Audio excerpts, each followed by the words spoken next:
sualım Teymur bəy sizədir. Xalqın yazdığı kommentlərdən də görürük ki, siz hər zaman çağırış etmişsiniz birliyi naminə. Hətta dəfələrlə səsləndirmişsiniz ki, xalq parlamenti xalqa açıqdır. Mücadilə edən hər kəsə açıqdır. Burada yuxarı başda yeri var. Və bu müraciətlərə baxmayaraq, yenə də bugünkü gün çox böyük ürək ağrısıyla deyirəm bunu. Yenə də bugünkü gün hakimiyyətin nail olduğu o parçalanmanı mən gördük. Yəni xalqımız gördük, biz hamımız ki, insanlar Məhəmməd Əmin Rəsulzadənin ziyarət edərkən yenə qruplaşma şəklində oldu bu. Yəni ayrı-ayrı partiyalar müəyyən ayrı vaxtlarda ziyarət etdilər. Bu nədən irəli gəlir? Yəni anlayıram, hakimiyyət əlindən gələni edir. Hətta xarici ölkələrdəki diasporalarda belə fəaliyyətdədir.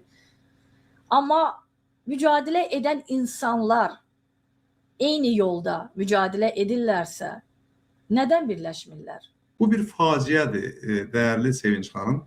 Bu insanlara edilən zülümdür partiyalarımız tərəfindən və yaxud da partiyalarımızın başında duran insanlara yuxarıdan aşağı baxan rəhbərlər tərəfindən və yaxud da ki, bilmirəm, mən bunun adını nə qoyaq, nə deyək, mən bilmirəm.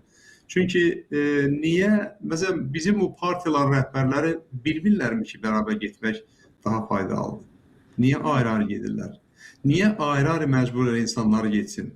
Niyə onların yanında olan insanları başa sala bilmirlər ki, əgər biz ayrı-ayrı gediriksə, parçalanırıq hissələrə, bölünürük hissələrə və biz parçalanma, izdihamlı bir halda gedək, hamımız gedək və nə olar? Orada biri çıxış edəndə onun yanında o birisi çıxış edəcək. Yox, bir-birini qəbul eləmirlər.